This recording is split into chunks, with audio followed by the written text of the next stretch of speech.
Na verdade, eu comecei no rádio com música, né? Isso quando eu tinha 17 anos de idade, então foi ali no final dos anos 80, eu comecei no rádio com música. Eu era locutor Na verdade, eu passei por várias coisas antes do rádio, mas como voz, eu comecei anunciando e desanunciando música no FM antigo, que era um rádio bem diferente. O FM era bem diferente do que é hoje. A gente tinha naquela época o AM, que era um rádio de notícia e esporte mais popular, e o FM era um rádio, ou ele era jovem, mas na minha época era pouca rádio jovem, que eu me lembro, tinha a Rádio Cidade, tinha a Rádio Transamérica, tinha a Rádio Jovem Pan, ou então ele era mais contemporâneo. E eu comecei então anunciando e desanunciando música. Depois eu comecei a ter um programa de automobilismo na própria FM, lá em Goiânia, na Rádio Araguaia. E depois eu comecei a fazer reportagem em televisão, para depois eu me tornar repórter esportivo ao vivo e depois o narrador. Então eu passei por uma escola longa, bem longa.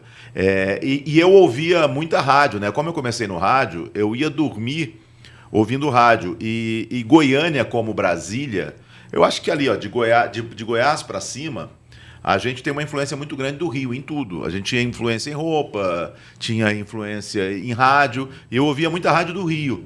E eu gostava de ouvir a Rádio Mundial, que era uma rádio de música AM, muito forte, e de esportes eu ouvia a Rádio Nacional e eu ouvia a Rádio Globo. Eu dormia ouvindo os programas da Rádio Globo. E na Rádio Nacional tinha o José Carlos Araújo, que hoje está na Rádio Tupi. Então o José Carlos Araújo é uma referência minha, e o outro é um locutor que está em atividade ainda também lá em Goiás, que chama Edson Rodrigues. O Edson Rodrigues é um locutor mais para cima, mais gritadinho. Então esses dois foram minhas grandes referências no passado. Aí, lógico, depois que eu comecei a narrar automobilismo na televisão, eu sempre acompanhei o Galvão, o Luciano do Vale e tal. Mas referência mesmo, aqueles caras que eu ouvia, eram esses. E no rádio de música, é o Fernando Mansur. Eu não sei se vocês lembram a Hollywood, que era uma marca de cigarro, nem sei se ainda existe, ela tinha umas propagandas que eram diferentes, eram uns clipes com umas músicas que... A música aparecia na propaganda da Hollywood e ela estourava, né? E no final tinha um cara que assinava, então era o Fernando Mansur, mas ele era locutor da Rádio Cidade do Rio. Ele assinava Hollywood, o sucesso. Então, assim, o Fernando Mansur era a minha referência de rádio, de música, que eu ficava ouvindo... O gravador cassete, né? Era fita cassete, eu ficava ouvindo com um foninho para tentar.